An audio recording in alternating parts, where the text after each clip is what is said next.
Welcome to Defiance Daily, Dispatches for the Defiant. I am your host, Miles Taylor. There is a lot to cover today, and I am excited. I will be joined, as always, by my co-founder, Xander Schultz. But we have a special guest as well, former Republican Congressman Joe Walsh, who will be with us in just a moment. But those stories we are going to cover today, there are a few of them. First, the Epstein files are coming back to haunt Donald Trump.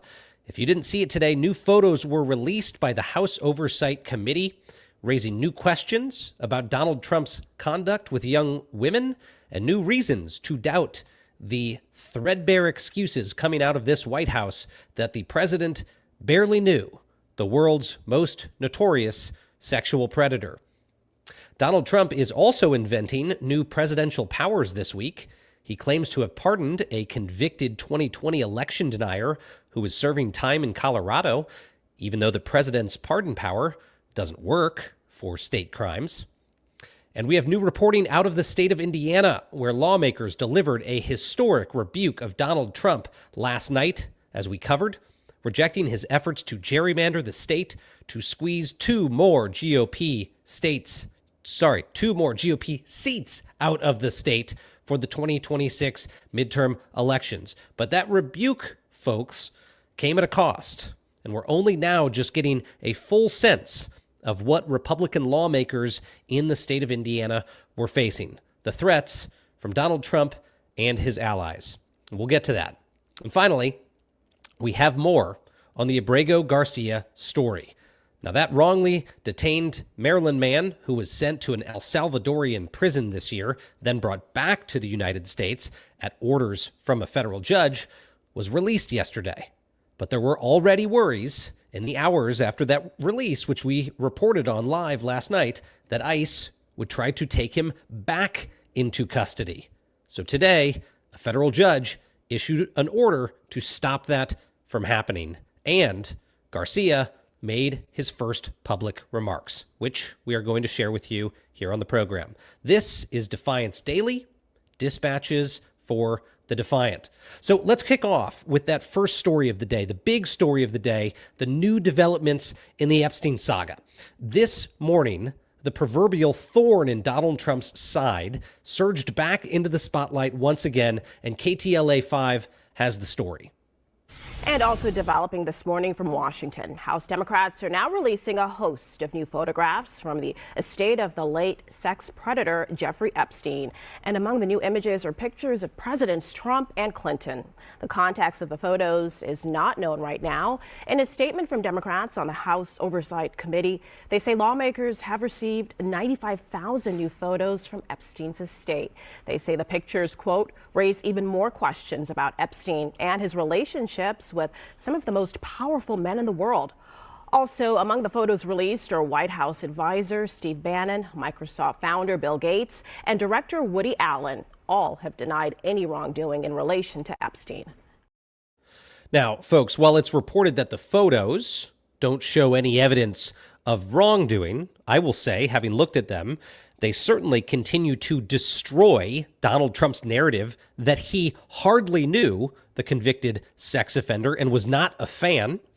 Now, I don't know if you saw those photos as they clipped by in that news clip, but I don't think anyone that I hardly know has pictures of condoms with my face on them. But then again, I wasn't rolling around with the Mar-a-Lago set in the 90s and the 2000s. Officials on the committee, the House Oversight Committee, are signaling there is much more to come. And today, Representative Robert Garcia, the Democratic ranking member on the committee, spoke on the steps of the U.S. Capitol with this warning. Let's play the clip. Now our plan is to demand that the president release the files, and we'll see what he does on the 19th. But I think, again, these pictures, some of these photos are really disturbing. And I know we've put some out today. There are many others. And some of the other photos that we did not put out today are incredibly disturbing. Many others. Incredibly disturbing, probably creating a lot of anxiety in the White House. And that deadline, by the way, to release the Epstein files is approaching fast. As the congressman noted, by law, Donald Trump must release the files by next Friday, December 19th. But some are already worried they will be intentionally incomplete. We had reporting from CBS News this week that survivors of Jeffrey Epstein's estate and Democratic lawmakers are asking the Justice Department's top watchdog for an independent review of the files, preemptively, to determine whether any of the records have been tampered with or concealed ahead of their release. Now, this is the level of faith that lawmakers now have when it comes to the Trump administration. Is already before they are released, there are worries that the files will have been tampered with, that things will have been withheld, which is why they are asking that watchdog within DOJ to launch an initial investigation. Let's bring Xander into the conversation here, and just for a moment, and then we have our guest joining us. Xander, I just want to get your quick sense of this. It seems like this is more than political liability for the president of the United States. I mean, this just keeps coming up, and it's affecting his ability to even engage with Republicans in the House of Representatives, because the story won't go away, and it's not just a political danger to him, it is to them, which affects his broader agenda in Washington. Yeah, can you say more about that? Because I wanted to throw a question back at you, which is, why do you think this, amongst all of the crazy shit that this guy does on a daily basis, really, why do you think this story has been able to pierce the information bubble, hit his base, and actually impact his base? I think we're mostly excited by this story because of its potential to decrease his popularity amongst his most passionate fans. And so I'm just wondering, what's your take on why this story still continues to play such a meaningful role in reducing his popularity? You know what I'm going to say? Let's actually bring in our guest early, because he is better positioned to answer that question than me. Former Republican Congressman Joe Walsh is with us today. And Xander, the reason I say Joe Walsh is better positioned to answer that question is he is from that core MAGA base of the party, a former Tea Party congressman who supported Donald Trump initially. And so, Joe, first, welcome. Thank you for being with us. And second, I want to get your take on that question. Why, as Xander asks, is this the case? Xander, Miles, it's great to be with you both. As I've often referred to myself the last 7 or so years, I'm a reformed MAGA gangbanger. So I come from that hardcore base. I come from the Dan Bongino, Mark Levin world, the right-wing talk radio. And Xander, the answer to your question's easy. Bongino and Patel and Levin and Hannity and every right-wing radio talker for years promised that this Epstein thing was the mother of all deep state scandals. Man, baby, this was going to reveal everything about the deep state. J.D. Vance then chimed in. Trump said the same. And they all then promised, because this was the mother of all deep state scandals, that you elect us, baby, those files are going to be released. So the base was promised the goods. And then he gets elected, he's sworn in, and all of a sudden he says, nope, nothing to see here. Nope, hoax, nope. And on it went. And then eventually most of his right-wing cheerleaders in my old world kind of echoed what Trump said. Not all of them, but I think, Xander, that's it. Miles, that's it. Add to this, it was just like, he can lie about their eating cats and dogs, and he can lie and say he won the 2020 election. Sure. But when you lie about the deep state, and nothing animates the base more than the deep state, man, that's going to piss off many people in the base. And of course, the deep and compounding irony, Joe, of the fact that Donald Trump and his allies said that this was the ultimate cover-up. And their response to it is to engage in the ultimate cover-up of the thing they said was a cover-up. I mean, it shows the hypocrisy in the starkest relief of almost any other issue from this administration. And that's why you've seen a softening of support. I mean, were it not for this issue, we wouldn't have seen, I don't think, a Marjorie Taylor Greene, the most loyalist MAGA person in the party, defect and turn against Donald Trump. But that's exactly what happened. Yeah, and I'll say something. It's Friday night. Maybe it's not super startling, but I still engage with his base every day. Hundreds of them every day, because I come from the base. And by the way, Xander, because I come from the base, it's my penance, it's my job to try to put truth in front of them. But I believe this. If the base found out Donald Trump was a pedophile, if there was hardcore proof there, they'd be less pissed off or moved by that than they would be if the files never come out. Like if they are going to be more animated and more pissed off if the files aren't released than if the files are released and it turns out Trump's a pedophile. If that makes any kind of sense, I believe No, that it from what totally they've does, told me. right? His popularity is rooted in this idea that he's not your run-of-the-mill politician. He says it like it is. He's clearly off script every time he talks, which creates its own sort of scandals, but it means there's not some K Street advisor that's telling him what to say. That makes a ton of sense. I was actually about to ask you, like, what is the shoe that we're waiting to have drop here that would make the impact other than everything we know now, right? The guy's in tons of pictures across the years with this guy. He's writing him letters. Trump even on his own started America's Teen Model or whatever the beauty pageant was for teenagers. This is all pretty damning stuff. I mean, what are we hoping comes out here that hasn't already been revealed? I think, and Miles and I may have a different view. I'll be curious of Miles's view. I don't think this moves the base from Trump at all. Again, I don't think if it's proven Trump's a pedophile, that'll move the base. So I don't think when it comes to the Epstein files, much will move the base. If information isn't put out, there will be some in his base who will just sit out 2026. But I just believe, look, James Carville, can somebody tell Carville to go away? Good God. He's out there saying Trump's a loser. He's done. He's toast. We've been down here before. Stop with this. Stop assuming that Trump's going to be a typical lame duck and that the base is going to leave him and Republicans will start to walk from him. I don't think that's ever going to happen. I don't think Trump will ever be a traditional lame duck. I think Trump will, as long as he's breathing, he's the leader of this party. On the Epstein stuff, I really don't ultimately see it moving much politically. But Miles, you may differ on that.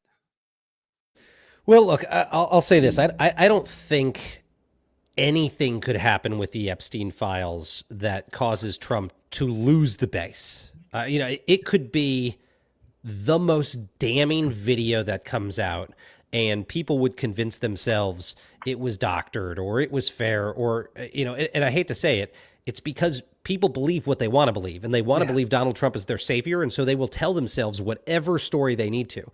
But I think one of the places that you're seeing so many people hived off from the margins of the base are around the fact that they've been lied to, and people don't like being lied to and taken advantage of.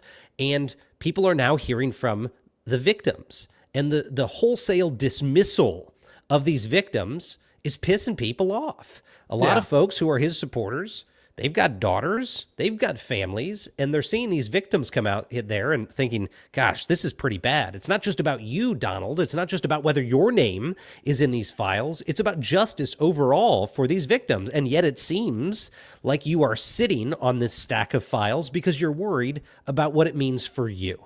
And you're not focused on accountability for these people who may have engaged in additional crimes. And the place that I think that's the most obvious is at the beginning of this year, it was reported that the Southern District of New York, the U.S. Attorney's Office there, was investigating, I think, up to 24 potential accomplices and associates related to the Epstein scandal. And what happened? Main Justice, the big DOJ, requested all of the files, took the files, and then in June said, no worries, it's over, case closed. So there were real things happening, and we still don't have answers. And if you're one of those victims or a family member of one of those victims, you are rightfully asking, what the hell is going on here? Why did they shut this down? And there are people who worked in SDNY who are asking that same question. Yeah, Xander and Miles, I often say when January 6th happened, I was still doing talk radio. And for 2 or 3 days after January 6th, almost universally, his hardcore base left him for 2 or 3 days. And then eventually it all began to come back. And the reason it all began to come back was Trump's media sycophants and cheerleaders generally all got back on the team, even with this Epstein stuff. And it's tough with them. Because they're deep down, they know it's bullshit what Trump and Bondi are doing. But most of his media cheerleaders are kind of back on Team Trump on the Epstein thing. And so I think with all of that, I think most of it's going to slide. And Miles, I don't think we'll ever see everything that's in these files. Yeah, but I will say, Xander, though, I think if there are, I hate to reduce this to political upsides, because this really has to be about the victims, and it has to be about an actual case in the justice system. Anything that has to do with politics here is secondary. But as people are thinking, can this be, the nail in the coffin of MAGA? It won't be. But the realistic view is that the people on the margins of MAGA who have been peeled away from this, that itself is very damaging. I go back to Marjorie Taylor Greene. I go back to Thomas Massie. I go back to these members of Congress that had been hardcore supporters of the movement, but have been so turned off by the administration's handling of this that they are now defecting. And you don't need the whole base to defect. You just need those types of voices. And Joe Walsh here is the greatest example. We didn't see, as Donald Trump rose through the ranks in the party, the GOP say, no way, we're going to keep this man out. In fact, the Republican Party let him into office and has celebrated him and has become him. But people like Joe Walsh defected from the party, defected from the Tea Party movement, defected from the GOP, and have had a voice, I think, that has had an extraordinary impact. Now, I'm not saying, Joe, that Marjorie Taylor Greene is about to become the next you, but I am saying that the people who've had the courage to stand up and break away have made an extraordinary difference. And I think with the Epstein files, we're going to see a sort of another generation of those Trump defectors have a real impact. That's what, Miles, that's a really interesting point. And again, Marjorie, I don't think, Xander, there is a nail in the coffin when it comes to Trump and his base. I don't think it exists. But Marjorie Taylor Greene distancing herself from Trump, but not distancing herself from MAGA, not distancing herself from the cruel ass shit that ICE is doing on our streets, not distancing herself from let's not give a dime to Ukraine. She's still firmly MAGA because she knows that's where the party is. And it's almost like they're kind of scrambling now to be the next MAGA voice, the Trump light, the next one to come along, because they're still embracing MAGA full on. Oh, I wonder, you both have worked on this. I wonder if there's a sense of like when this base actually gets disrupted is when this Stockholm syndrome feeling goes away and people feel like there's somewhere else to go. I think there's such antipathy for the Democrats or normie Washington politicos that you're disgusted with Trump, but then you go back to your disgust at the system or whatever, and there's nowhere to go. And so, we justify wherever we're at. And some of it is a little bit of an indictment of the Democratic Party or other folks running, that they haven't read the tea leaves and said, okay, there's a huge base of people that are frustrated with the system in a number of ways.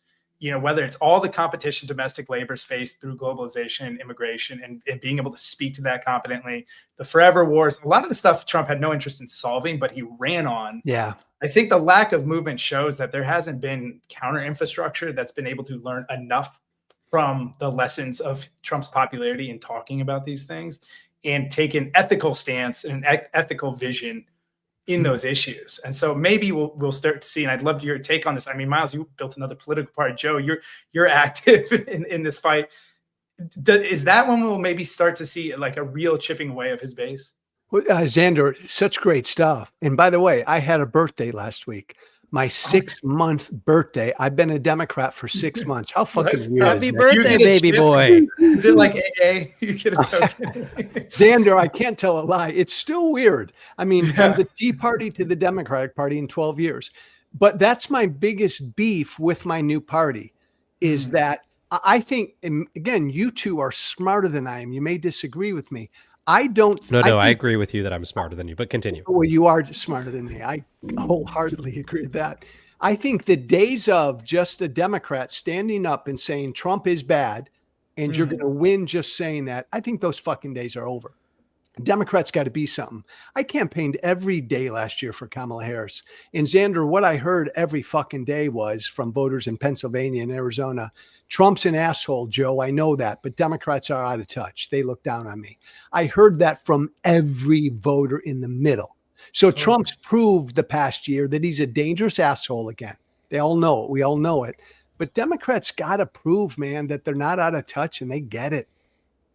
Yeah, there's this metaphor that runs through my head of like a guy drowning because his factory's moved or something, and there's two really nice boats next to him, and the Democrats and the Republicans, back in the day or whatnot, but no one's looking at him. And this guy rose up in this shitty rowboat, this clown, he's throwing bowling balls in trying to help him. And it's like, at least the guy sees me. I got to stick with this guy until someone else sees me in my issue.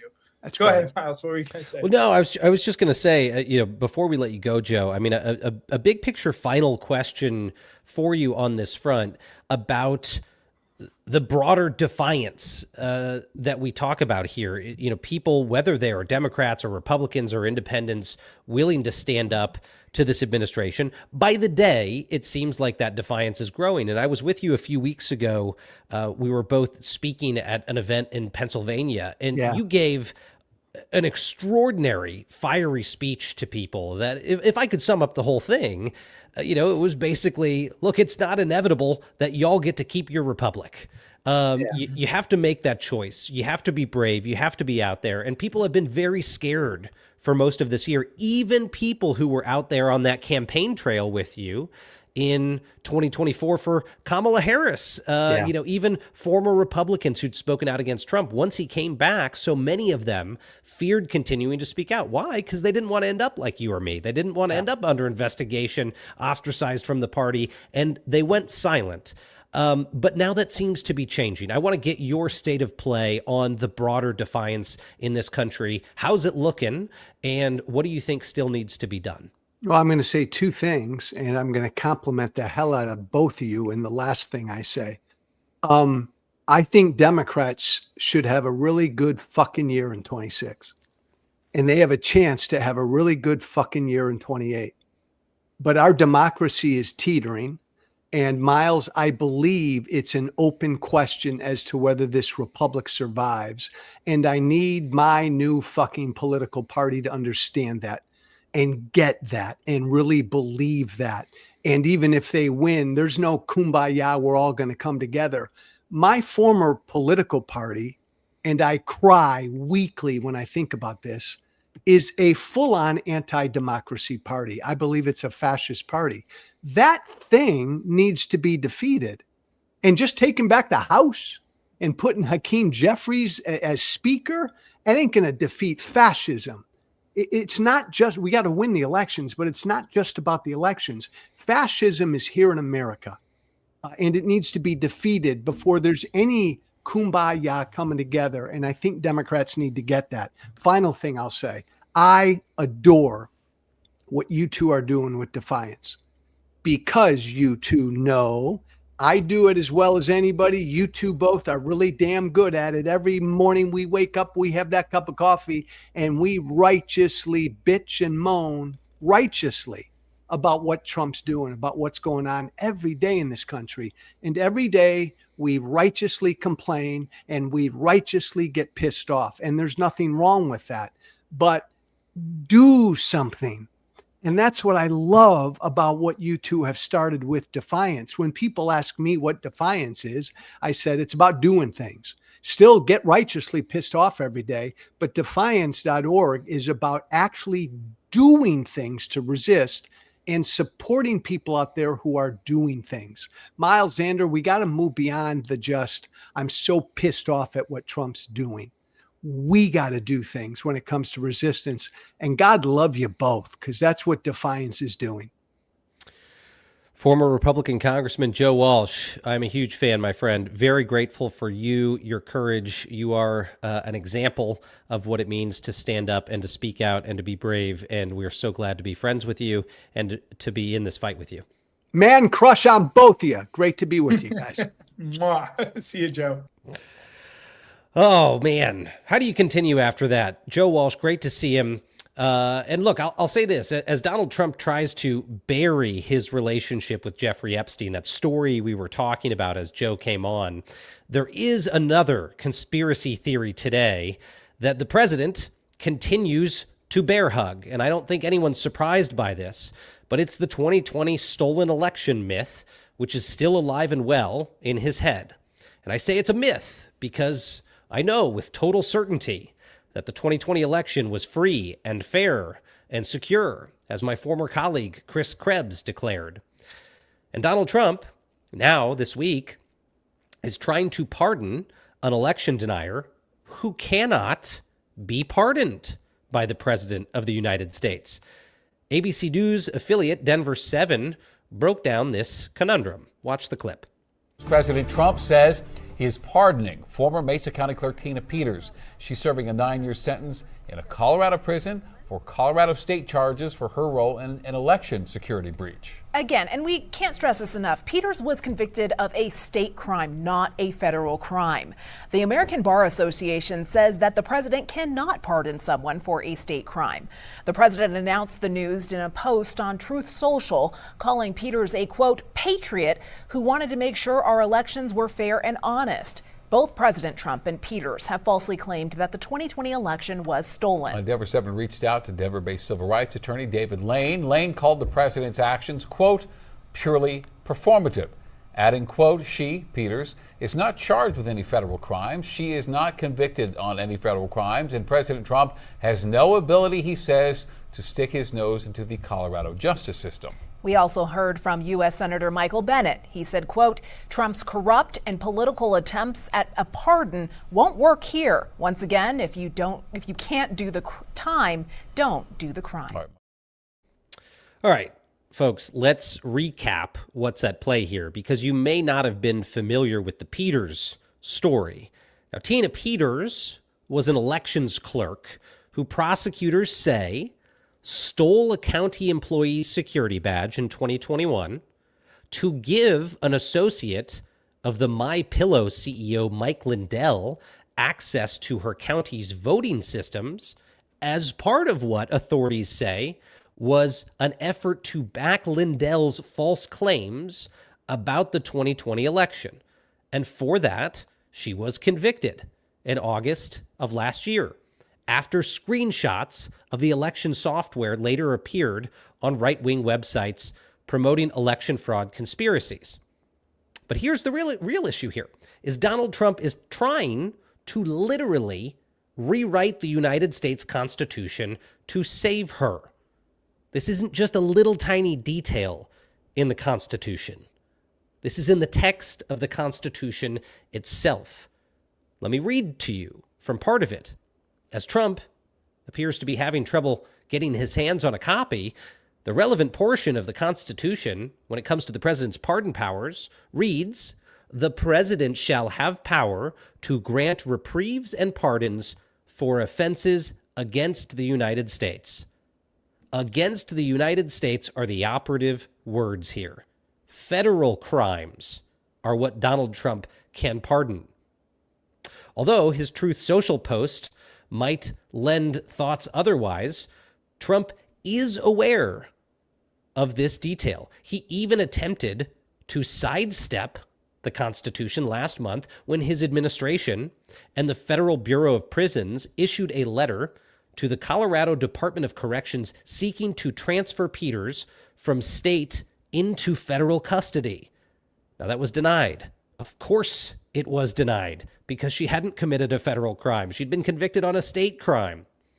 So before turning to this state of delusion, Trump was once again turning to his favorite tactic, threatening elected officials to succumb to his wishes. In August, he posted this, and I'll read from it.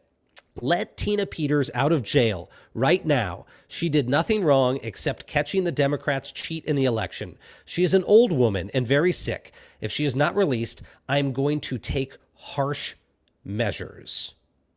Harsh measures. Those are the words I want you to focus on, because Trump has taken to social media to bash Colorado Governor Jared Polis, calling him a, quote, lightweight governor, and that he should be ashamed of himself. And those threats against the state of Colorado and the governor are how Donald Trump is trying to strong arm his way around the Constitution, even if it says he doesn't have the power to pardon state crimes. Xander, I want to bring you back into the conversation here and talk a little bit about this. Look, there are a lot of different angles here. We could talk about how Donald Trump is still obsessed with the election denying, but I think the story here is this absurd thing that he posts on Truth Social that he's pardoning someone, that he doesn't have the power to pardon. I mean, we have a Donald Trump who had talked about years ago in 2020, he has this quote where he said, we might need to suspend parts of the Constitution. Now he seems to just be going around the Constitution altogether. Thankfully, other people realize that they can just Google the document and read it and know the president doesn't have that power. But, I want to get your sense of like how this is just destroying the norms we have in this country. Yeah, you've been in the office with this guy. I feel like you maybe know how he thinks more than any of us doing punditry. Well, he doesn't think. So, I mean, that's the easy answer. He doesn't. Yeah, but is his intention, do you believe his intention, like through these types of actions, is it trying to confuse the public on the powers of the president? And so, and to make it more of a debate on if the president can or can't do this instead of acting like it's, settled? Is it kind of building this? He's just searching for ways to have some sort of leverage and coercion and flexing his power over the states? Are these just superpowered tweets? And he just found like executive orders and pardons via Truth Social or even officially are just another comms platform for him. I think you've been a lot closer to this guy than a lot of us.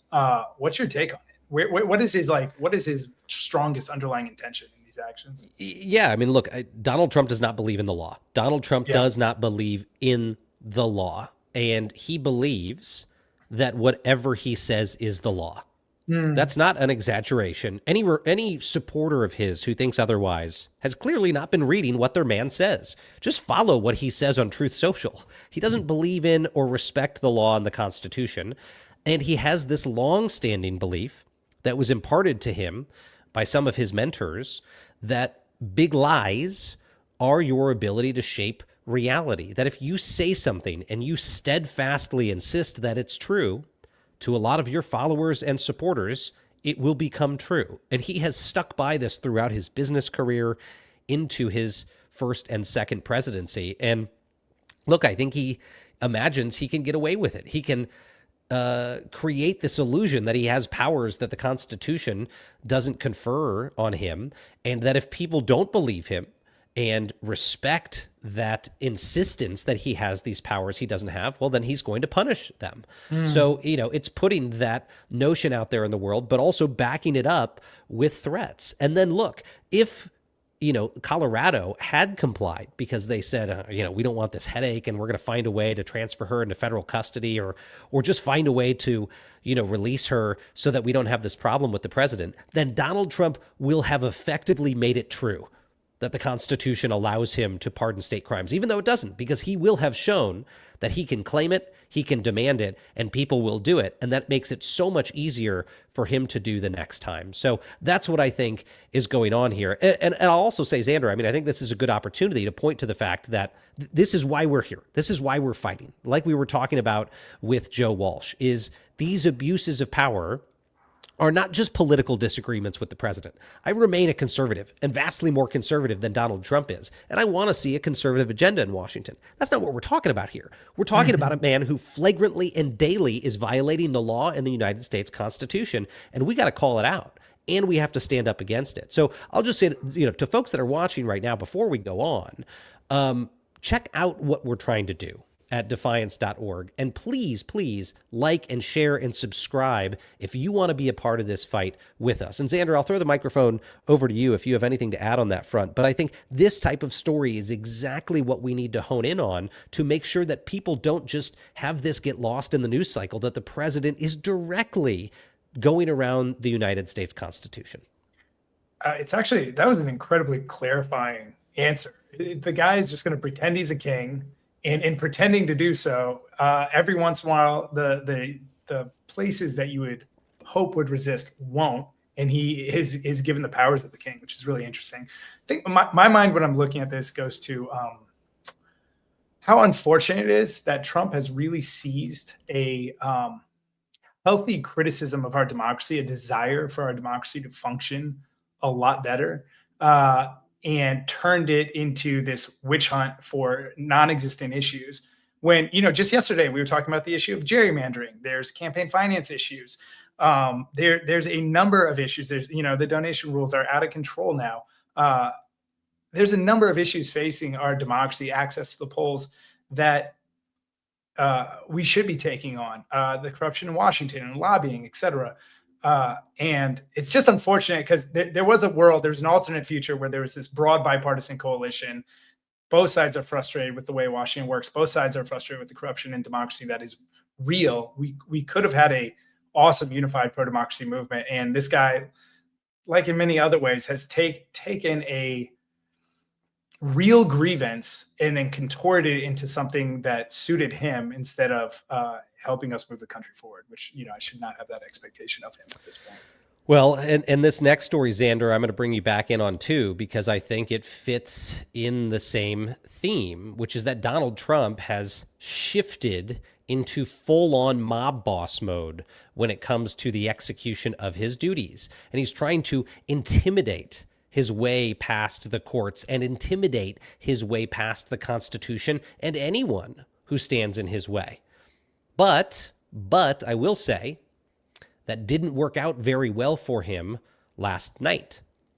As we reported yesterday, Indiana Republicans rejected a measure to redraw the state map to give Republicans 2 more congressional seats next year in the midterm elections. Now, this gerrymandering effort is part of a larger nationwide effort mid-cycle, and by mid-cycle, I mean in between censuses. All right, every 10 years, the United States government does a census. Who lives here? Where do they live? How many people? And then states redraw their maps on that basis. Donald Trump and his allies have kickstarted this mid-cycle redistricting and gerrymandering across the country. Why? There's no veneer to this. They're not pretending there's some democratic justification to make democracy stronger. They're basically just saying, we are worried we are going to lose the 2026 election. Let's go rig the maps, baby, and get more Republican seats. That is what's happening here. That in and of itself is abhorrent, but it has not been met with no resistance. And last night, there was a political earthquake, in my view. By a vote of 31-19, the Republican majority in the Indiana State House shot down this plan to do it in Indiana. And that was really the first Republican state to say to the president and the White House and the party, stop. What you are doing is wrong. Yeah, you may want to win in 2026. Yeah, you don't like the Democrats, but this is not the way to do it. The way to do it is not to rig the system to try to get more seats. And that was bold. It was a very, very brave thing to do. And especially because there were a lot of threats in that process.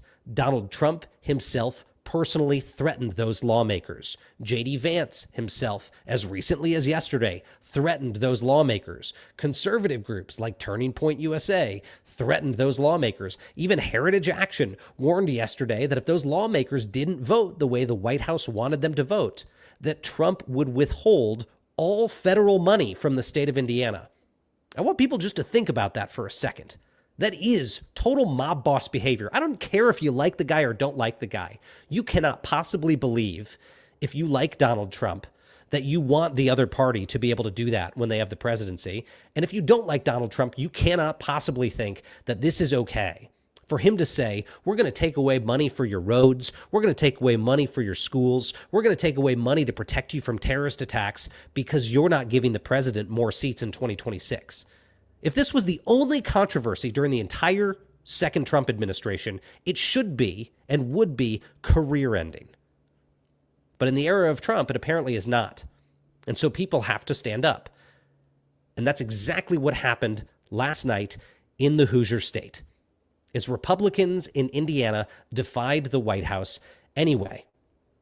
And it sounds like one of the reasons they did that was because of all of the threats that they received. For instance, NBC News reports that Indiana Senator Jean Leisling said this, Quote, "The negative campaigning just put me over the top. He may wonder why Indiana is struggling to get on board. Well, it's probably the antics they used." Now, Senator Jennings, who voted for Trump 3 times, recounted the numerous threats and tactics stoked by Donald Trump's threats. On November 30th, she posted this on X. "Unfortunately, my house was the target of a pipe bomb threat on Saturday evening. This is a result of the D.C. political pundits for redistricting. Thanks to Oldenburg Town Marshal, the Franklin County Sheriff's Office, and the ISP, all is okay." And that, of course, is just one state senator's story. There were multiple stories of swatting, of doxing, of threats from the White House and allies to intimidate those Republican lawmakers to vote the way the president wanted.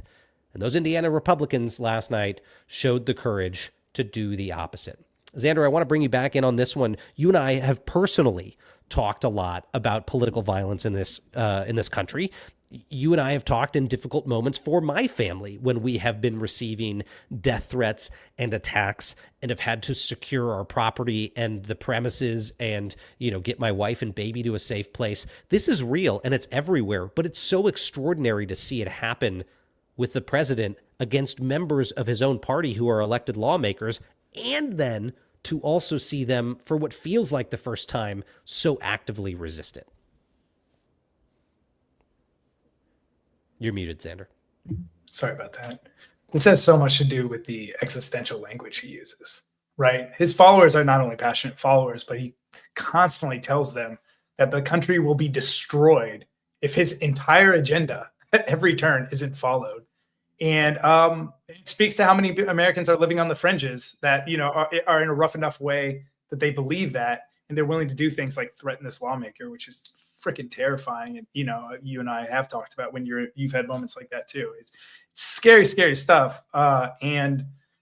I mean, it's just zero desire. It's funny coming after, obviously the conversations after Charlie Kirk's unfortunate murder, that there were all these calls to lower the temperature from the Trump administration, and we're right back on the horse almost immediately. Of course, they're not genuine, but it's sad to see that the president has constantly whipped up his base into this level of intensity.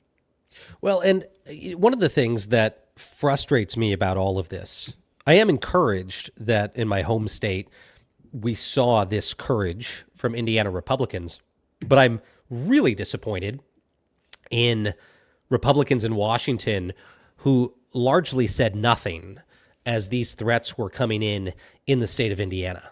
And I'm not going to call any of these lawmakers out by name right now.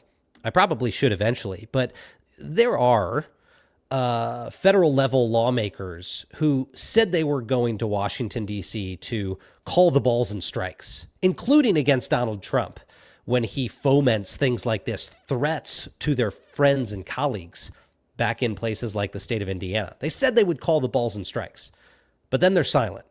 They've just handed their balls over to Donald Trump, and they say nothing about things like this. If you can watch your colleagues, elected officials back in your state, get threatened with murder for not voting the way Donald Trump wants and say nothing about it, you are part of the problem. You are enabling the president to do this. And I've got to think, Xander, that there is a way now for these people to feel extraordinary shame because these members, despite the threats they received, stood up and did something very difficult. And even those people who couldn't even put out a press release to defend them now look pretty foolish. By the way, a completely unethical vote, as you mentioned, too. It's not only you didn't vote my way, you didn't vote my way on a ridiculous effort that had nothing to do with democracy functioning at a higher clip. Yeah, I mean, it goes back to, this is why we're building this thing. This is why we're building defiance.org. There are strategies that change that algorithm. Right now, we have an algorithm where elected officials fear Trump and MAGA's response more than they fear us, the collective that will push back on them and hold them accountable for not doing anything. Now, we're not going to make death threats. That's not who we are. But there are ways that we can get involved. We highlighted Represent Us in their Congressional Courage campaign just a few weeks ago. We built this to help people answer, what can I do? And a huge question that we should be answering is, how do we get Congress to find their backbone? We should be deploying strategies weekly in trying to make that happen, because we need them. We need them. They're the most powerful branch, and they're not doing anything right now. And I shouldn't say they as a blanket. Obviously, there's folks doing things, but the majority, we do not have that check in place. And we should not lose focus on that strategy, even as we deploy all these other strategies to sue the administration, make our communities more resilient, protect immigrants, et cetera. We need to just keep hammering strategies to make sure that those congressional members find their backbone. Well, look, this is a unifying issue, my friend. And, you and I remark about it all the time. If a libertarian like me can team up with a total socialist like you, then there is a growing community of defiance. Although I still joke, and I love the fact that you're the one with the American flag behind you, and I'm the one with the plants behind me. I don't know. Something's wrong here. Something's not working. We're LARPing, visually LARPing in each other's direction. That's right. That's right. Well, look, I'm going to take us into our final segment here, which every day is who is joining the defiance? Who around this country is going to join this effort to push back against abuses of power in Washington? And today the answer is not some celebrity, and it's not another law firm or university that's finally found its spinal cord. It's someone who's been on the receiving end of those abuses and who would have every reason to just shut up and try to move on. But he is not. And that person is Maryland resident Kilmar Abrego Garcia, who was released from federal custody yesterday on the orders of a federal judge. The man, who was wrongly detained by ICE and deported to El Salvador to a notorious terrorist prison, was then brought back to the United States on the orders of a federal judge, and he was continued to be held in custody until another federal judge ordered that he be released, which happened yesterday. But he's still facing the prospect of being rearrested by federal authorities.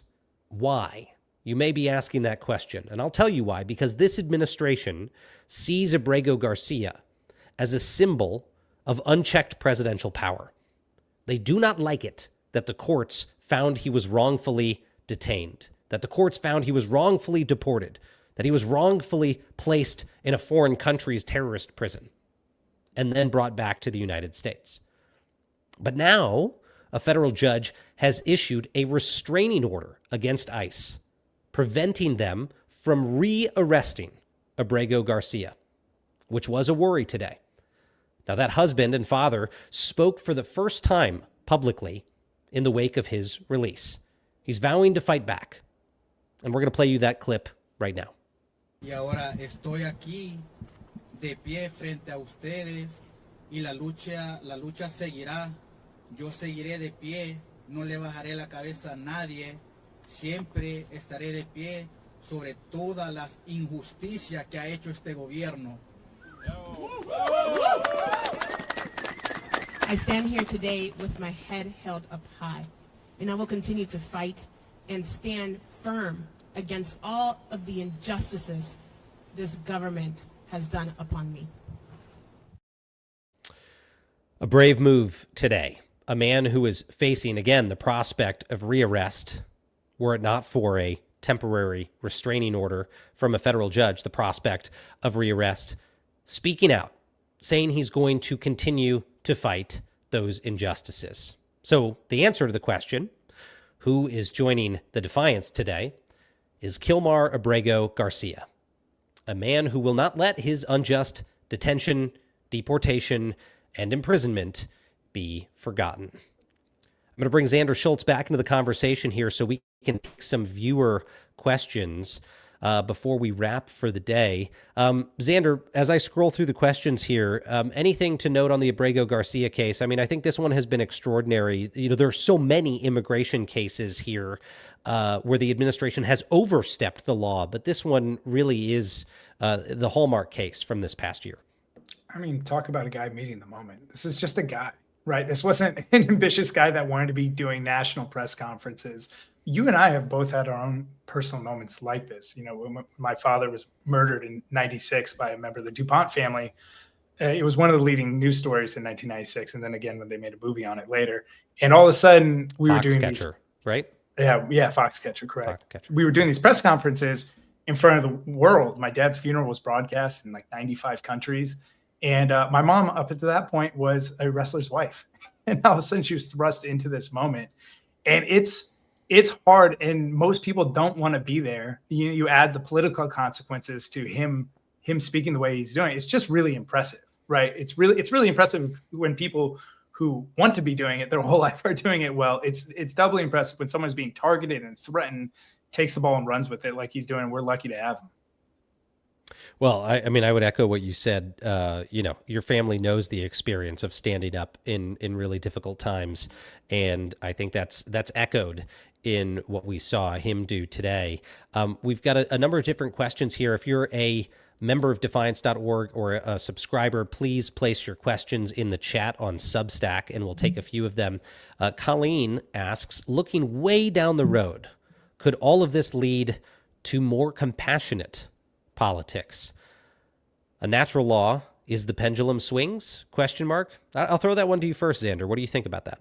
I'll go back to what I was saying with Joe. I think yes, but people have real pains in this country. And so if we are not combining this resistance to authoritarianism with some sort of at least acknowledgement and work towards solving those pains, the temperature is not going to go down, because people are in a flight or fight moment in their own personal lives, and so we must resist. But we've got to not make the mistake of dismissing these people as simply being ugly or racist or whatever it is. I personally, when I was volunteering in the refugee crisis in Lesbos, Greece, the people were nominated for the Nobel Peace Prize the first year refugees were coming, and then after their tourism industry dried up, they were being awful to a lot of these refugees. And the only difference that happened was their kind of economic situation and their outlook for their future. And so we need to solve things in a number of ways. We need to make sure that we're talking to people's problems. We need to make sure we are finding different ways to have social infrastructure that gets us together and builds more relationships across these cultures. And we've got to find some sort of way to find a moral center again and say that there are disqualifiers to wanting to be a leader, or there are disqualifiers to how you show up in public. And that's a big project in and of itself. Yeah. Second that. Let me take another question here from Rick Lindemann. Asks, Miles and Xander, can the GOP, now known as MAGA, be rehabilitated? Once MAGA is defeated at the polls in 26 and 28, assuming fair elections persist, what will fill the vacuum to maintain balance in government? Rick, it's a great question. It's a big question. Like I said earlier, I mean, there's an interesting side-by-side with me and someone like Joe Walsh, who was on earlier. Is Joe has made the decision, I think, a decision that makes sense for him and where he's at, to go join the Democratic Party in the wake of everything he experienced in the GOP. I left the Republican Party. I haven't become a Democrat. I've remained an independent. But part of the reason is because on most issues, I'm still not a Democrat. But right now, the most important issue in our country is the survival and success of our democracy. But I can't see any sort of scenario in the near future where the Republican Party goes back to the GOP that I joined. And apologies, in addition to fighting Trump, I'm fighting, as Xander knows, a 7-day cold. So, there's there's that. But valiantly, might I add, you've been fighting it valiantly. You haven't taken a day off. We're gonna be on like 3 months from now, and I'm still gonna be blowing my nose, and people are gonna be like, I think you should just go see a doctor, dude. This is getting bad. Bad. Risk it. Just keep it going. Yeah, just risk it. My face feels like it's going to explode right now. Yeah, if my cheekbones fly into the screen, you'll know that it was because of the pressure in my head. But look, I think it's going to be a generational challenge, Rick, to take the Republican Party back to what it was before, and a party that engaged in good faith in the political process. And until that happens, my God, I am caucusing with the Democrats in eternum, because that party is prioritizing the defense of the rule of law. Now, Joe Biden didn't do everything that I agreed with. I supported him in 2020, but I had a zillion things I disagreed with his administration on. But you know what? That didn't matter because Joe Biden was really willing to respect the rule of law and to protect the Constitution, which I felt like was a little bit more important than having folks whose team I'd previously been on go win power and do what they wanted, if it meant at the hands of a wannabe dictator. And I don't say that term lightly. Donald Trump is a wannabe dictator. And I say wannabe because what he forgot today when he decided he had the ability to pardon someone under the Constitution, which he did not have the ability, what he forgets is the Constitution prevents him from becoming a dictator. So he will forever remain a wannabe, no matter what he does to this country.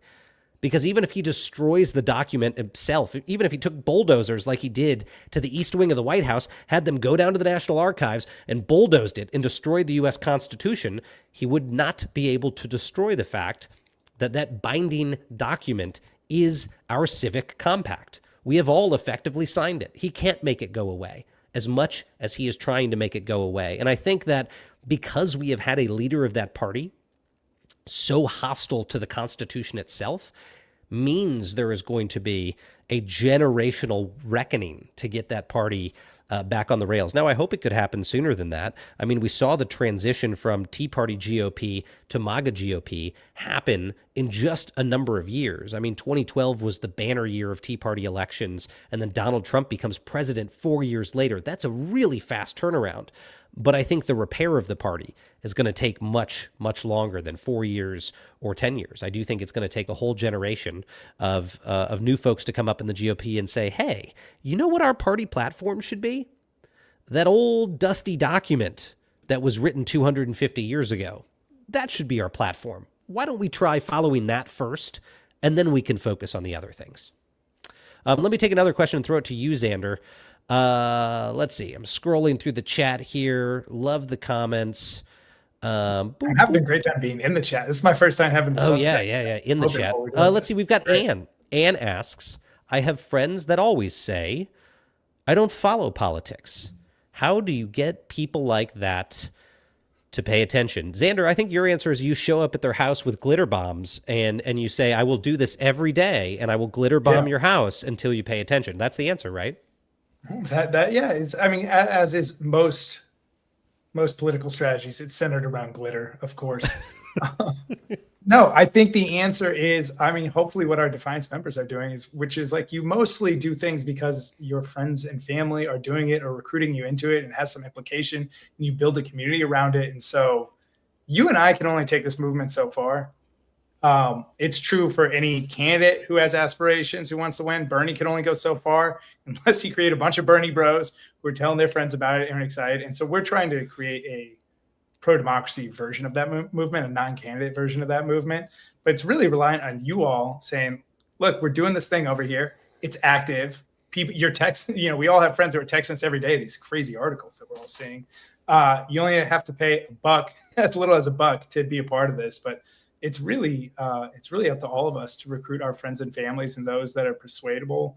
I think way before we get to the hard work of persuasion, though, there are a lot of people in this country who already want to do something and are looking for direction. I know it's very popular to say, like, look, we need to wake up. Americans need to wake up. I think a lot of Americans are awake, but there's just not clear steps on what to do once you are awake. And I think that's a big reason we started this. But we only go as far as our community takes us. I mean, I'm also going to try to put it in incredibly reductionist terms. People join things that they think are cool. And right now, it's becoming cool to defy a fascist. And I like that. I'm glad to see that happening. And it's becoming not cool to associate yourself with a complete creep, a creepy old man who affiliates with creepy people, says creepy ass things all the time, and is flagrantly thumbing his nose at us and pickpocketing us every day and making it more expensive to live. You really want to say that that's the team you're on? That's not cool. And so I think the more that we mainstream this movement of defiance into something that people are excited to be a part of, the likelier it is. I mean, as insipid as this sounds, buy this hat. No one's profiting off of you buying this hat, by the way. Buy this hat. It goes towards the cause. 100% of proceeds at defiance.org go towards these efforts to check Trump's abuses of power. And you wearing something like that to Christmas gets someone asking, what's Defiance? Yeah. Like, well, I'm glad you asked me. You're the one that makes it cool, not me or Xander. You know, we're sitting here blowing our noses and, having conversations. Hopefully one thing we are doing, though, Miles, to your Yeah. point, is we're making it a little bit more fun to step into this. We're not having a bunch of woe is me conversations. We're talking to people who are in the fight. This is supposed to be a positive, optimistic, proactive space. And I think that energy is just more sustainable than outrage. It's more sustainable to be proactive and get shit done together. And that's what we aim to do with this thing. Hopefully we can shape it so it scratches that itch for everyone. And it's an honor to do it, with all of our members. Yeah. And I'll tell you that, folks will get sick of me saying it, but I'm going to say it every week. The highlight of my entire week, besides waking up with my baby and my wife, the highlight of my entire week is on Wednesdays at 5 p.m. Eastern when we do these weekly mission briefings. And we have a new mission every single week to go counter Donald Trump's abuses of power. And these are not create homemade Christmas ornaments for the tree. These are not arts and crafts.